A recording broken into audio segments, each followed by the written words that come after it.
আসসালামু আলাইকুম। বরাবরের মতো আবারও চলে এসেছি আপনাদের জন্য মজার একটা রেসিপি নিয়ে। তো আজকের রেসিপিতে আপনাদের জন্য থাকছে রাঁধুনি বিরিয়ানির মশলা দিয়ে কিভাবে ঝটপট বিরিয়ানি রান্না করে ফেলতে পারবেন তার একটা সহজ রেসিপি আজকে আমি আপনাদের সাথে শেয়ার করব। আমার কাছে মুরগির মাংসের বিরিয়ানিটা কিন্তু বেস্ট লাগে, তাও আবার রাঁধুনি বিরিয়ানি মশলা দিয়ে। আমি যেটা করি, বিরিয়ানির মশলা সবসময় বাসায় স্টোর করে রেখে দিই, যাতে করে যখনই আমার বিরিয়ানি খেতে ইচ্ছে করে ঠিক তখনই ঝটপট বিরিয়ানি রান্না করে খেয়ে ফেলা যায়। অনেকে মনে করেন বিরিয়ানি রান্না করাটা খুব বেশি ঝামেলা, অনেক কঠিন একটা ব্যাপার, কিন্তু তা নয়। আপনার হাতের নাগালে যদি সবগুলো উপকরণ থাকে তাহলে আপনি চাইলে 30 মিনিটের মধ্যে এই বিরিয়ানিটা রান্না করে ফেলতে পারবেন। তো যাই হোক, কথা আর বাড়াচ্ছি না, চলুন মূল রেসিপিতে যাওয়া যাক। এখানে আমি ছোট ছোট টুকরো করে 1 কেজি পরিমাণ মুরগির মাংস নিয়েছি, আর এই মাংসগুলোকে ধুয়ে খুব ভালোভাবে পরিষ্কার করে নিয়েছি এবং এর মধ্যে হলুদ গুঁড়ো 1 চা চামচ এবং মরিচ গুঁড়ো 1 চা চামচ পরিমাণ, লবণ পরিমাণ মতো দিয়েই ভালোভাবে মেখে এই মাংসগুলোকে ফ্রাই করে নিচ্ছি।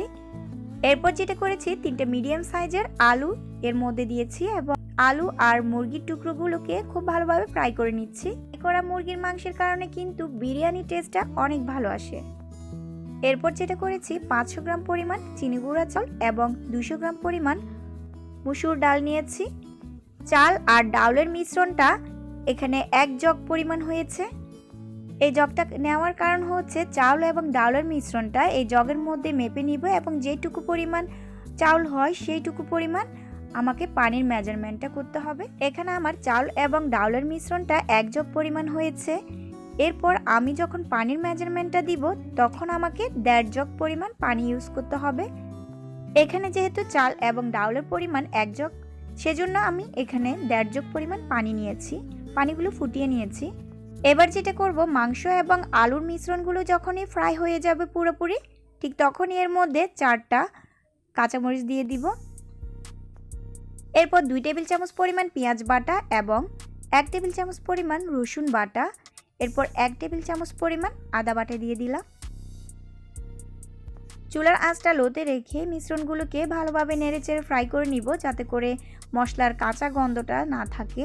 এরপর গরম মশলা বাটা দিয়ে দিব, যেটাতে জয়ফল, জয়ত্রী, এলাচ, দারচিনি এবং লং, স্টার মশলা, এই সবগুলো উপকরণ সামান্য পরিমাণ করে নিয়ে এরপর আমি বেটে নিয়েছি। যদিও এই গরম মশলার উপকরণগুলো বিরিয়ানির মশলার মধ্যে রয়েছে, তারপরেও আমি এগুলো সামান্য পরিমাণ করে নিয়ে বেটে বাটা মশলা এর মধ্যে দিয়েছি, এতে করে টেস্টটা অনেক বেশি ভালো আসবে। তো দেখতে পাচ্ছেন মশলা মিশ্রিত মাংসগুলো মোটামুটি ফ্রাই হয়ে গেছে। এবার যেটা করব, 1 টেবিল চামচ পরিমাণ রাঁধুনি মাংসের মশলা অ্যাড করব। এরপর 1 গ্লাস পরিমাণ পানি দিয়ে এই সবগুলো মাংসের মিশ্রণটাকে একটু ভালোভাবে নেড়েচেড়ে নিব।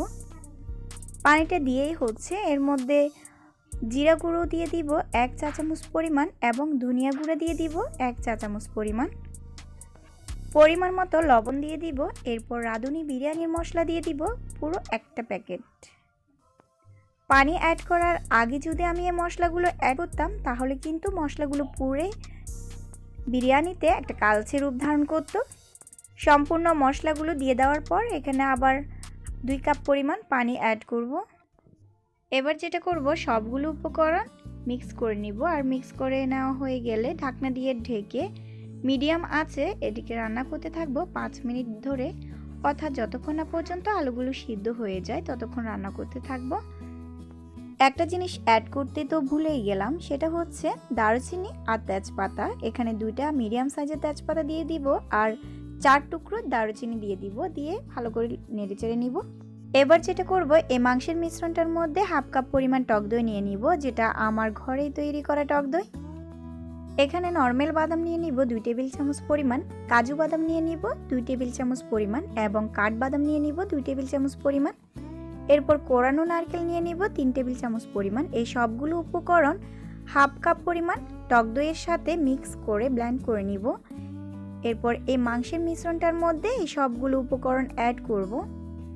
আপনারা চাইলে পাটায় পিষেও এটি পেস্ট করে নিতে পারেন। ভিউয়ার্স, রেসিপিটি যদি আপনাদের ভালো লেগে থাকে তাহলে আমার চ্যানেলটিকে সাবস্ক্রাইব করে পাশে থাকা বেল বাটনটি ক্লিক করে দিবেন, যাতে করে পরবর্তী ভিডিও ছাড়ার সাথে সাথে নোটিফিকেশনগুলো আপনাদের কাছে পৌঁছে যায়। তো দেখতে পাচ্ছেন সবগুলো উপকরণ মিক্স করা হয়ে গেলে চুলার আঁচটা মিডিয়ামে রেখে এটিকে রান্না করতে থাকবো এবং যখনই দেখতে পাবেন যে এই মিশ্রণটার মধ্যে বলক চলে আসছে, ঠিক তখনই এর মধ্যে 3 টেবিল চামচ পরিমাণ কিশমিশ অ্যাড করতে পারেন। এখানে চাইলে আপনারা কিশমিশ বাটাটাও অ্যাড করতে পারেন, সেক্ষেত্রে 2 টেবিল চামচ পরিমাণ অ্যাড করলেই হয়ে যাবে। এরপর 1 টেবিল চামচ পরিমাণ ঘি এর মধ্যে অ্যাড করে দিলাম। যেহেতু আমি এই মশলার মধ্যে বাড়তি কোনো তেল ব্যবহার করিনি, সেজন্য ঘিটা এখানে অ্যাড করে দিলাম। এই সম্পূর্ণ মিশ্রণটাকে আবারও 5 মিনিট ধরে রান্না করতে থাকবো এবং যখনই দেখব যে আলুটা মোটামুটি সিদ্ধ হয়ে গেছে, ঠিক তখনই চুলাটা অফ করে দিব এবং ঢাকনা দিয়ে পাতিলটা একটা সাইডে রেখে দিব। এবার চালটা ভাজার জন্য চুলার একটা বড় সাইজের পাতিল নিয়েছি। পাতিলের সাইজটা একটু বড় এবং খোলামেলা পাতিল। চুলাটা অন করে দিব এবং পাতিলটা যখনই গরম হয়ে যাবে এর মধ্যে 1/2 কাপ পরিমাণ সয়াবিন তেল অ্যাড করব। আর তেলটা গরম হয়ে যাওয়ার সাথে সাথে 1 কাপ পরিমাণ পেঁয়াজ কুচি দিয়ে দিব। এরপর 3 থেকে 4 টুকরো দারুচিনি, মিডিয়াম সাইজের দারুচিনি দিয়ে দিব। 2টা তেজপাতা ছিঁড়ে এর মধ্যে দিয়ে দিলাম। এ পর্যায়ে চুলার আঁচটা বাড়িয়ে দিয়েই এটিকে রান্না করতে থাকবো। এর মধ্যে দিয়ে দিব আদা রসুন বাটা 1/2 চা চামচ করে, অর্থাৎ আদা বাটা 1/2 চা চামচ এবং রসুন বাটা 1/2 চা চামচ পরিমাণ দিয়ে দিব। এরপর মাংস রান্না করার জন্য যে গরম মশলা বেটে রেখেছিলাম সেই থেকে 1/2 চা চামচ পরিমাণ গরম মশলা বাটা দিয়ে দিলাম। এরপর সবগুলো উপকরণ আবারও ভেজে নিব এবং পেঁয়াজের কালারটা যখনই দেখবো যে সাদা বর্ণ ধারণ করেছে, ঠিক তখনই এর মধ্যে আগে থেকে ধুয়ে পানি ঝরিয়ে রাখা চাল এবং ডালের মিশ্রণটা এর মধ্যে দিয়ে দিব। এদিকে লবণও দিয়ে দিলাম পরিমাণ মতো। আর যে চাল এবং ডালের মিশ্রণটা আমি ধুয়ে পানি শুকিয়ে রেখেছিলাম সেটাও এর মধ্যে অ্যাড করব।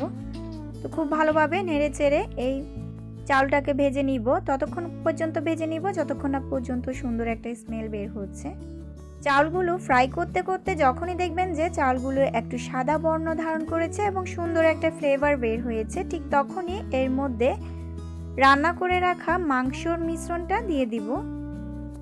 এরপর খুব ভালোভাবে নেড়েচেড়ে নিব। সম্পূর্ণ চাউলের সাথে মাংসের মিশ্রণটা খুব ভালোভাবে মিক্স করা হয়ে গেলে এর মধ্যে ফুটন্ত গরম পানিটা অ্যাড করে দিব। এখানে আমি যে জগের সাহায্যে চাল আর ডালের মিশ্রণটা মেপে নিয়েছিলাম সেই জগের সাহায্যে এখানে পানি দিয়ে দিলাম। এখানে পুরোপুরি 1.5 জগ পানি ব্যবহার করলাম। এরপর চুলার আঁচটাকে বাড়িয়ে দিয়ে এটিকে রান্না করতে থাকবো এবং বারবার নেড়ে চেড়ে দিব যাতে করে তলায় লেগে না যায়। ঠিক যখনই দেখবেন যে এই বিরিয়ানির মিশ্রণটার মধ্যে বলক চলে আসছে, ঠিক তখনই এর মধ্যে সামান্য পরিমাণ চিনি দিয়ে দিব। এই চিনি দেওয়ার কারণ বিরিয়ানির টেস্টে একটা সুন্দর ব্যালেন্স আসে। এরপর 1/2 কাপ পরিমাণ গুঁড়ো দুধ এর মধ্যে অ্যাড করব। আপনারা চাইলে গুঁড়ো দুধের পরিবর্তে লিকুইড দুধও ব্যবহার করতে পারেন। এরপর 5 থেকে 6 পিস আলু বখরা এর মধ্যে দিয়ে দিব। এবার এই বিরিয়ানির মিশ্রণটাকে ঢাকনা দিয়ে ঢেকে রেখে দিব এবং বারবার নেড়ে চেড়ে দিব। ঢাকনা দিয়ে ঢেকে এটিকে 10 থেকে 15 মিনিট ধরে রান্না করতে হবে এবং কিছুক্ষণ পর পর দেখতে পাচ্ছেন বারবার নেড়ে চেড়ে দিতে হবে। ঠিক 15 মিনিট পর দেখতেই পাচ্ছেন চাউলগুলো 80% সিদ্ধ হয়ে গেছে। এবার একটু কেওড়া জল দিয়ে দিব। এখানে 2 টেবিল চামচ পরিমাণ কেওড়া জল দিয়েই আবারও খুব ভালোভাবে মিক্স করে চুলার আঁচটা একেবারে লোতে করে দিয়ে এটিকে ঢাকনা দিয়ে ঢেকে 10 মিনিটের জন্য দমে রেখে দিব। ঠিক 10 মিনিট পর দেখতেই পাচ্ছেন কতটা ঝরঝরে হয়েছে এই বিরিয়ানিটা। এত বেশি টেস্টি হয়েছে এটা আসলে বলে বোঝানো যাবে না। খুবই সুস্বাদু এবং মজাদার এই বিরিয়ানি রেসিপিটা আপনারা বাসায় একবার হলেও ট্রাই করবেন। এবার কিন্তু পরিবেশনের জন্য পুরোপুরি রেডি। এবার যেটা করব, এই বিরিয়ানির উপরে কিছু পেঁয়াজ বেরেস্তা দিয়ে দিব এবং এটিকে পরিবেশনের জন্য রেডি করে নিব। তো ভিউয়ার্স, এই বিরিয়ানি রেসিপিটি আপনাদের কেমন লাগলো আমাকে কমেন্ট করে জানাবেন। আর যদি ভালো লাগে তাহলে আপনারা আপনাদের ফ্রেন্ডস এবং ফ্যামিলির সাথে শেয়ার করে দিবেন। তো আজ আর নয়, সবাই ভালো থাকবেন, সুস্থ থাকবেন। আজকের মতো বিদায়, আল্লাহ।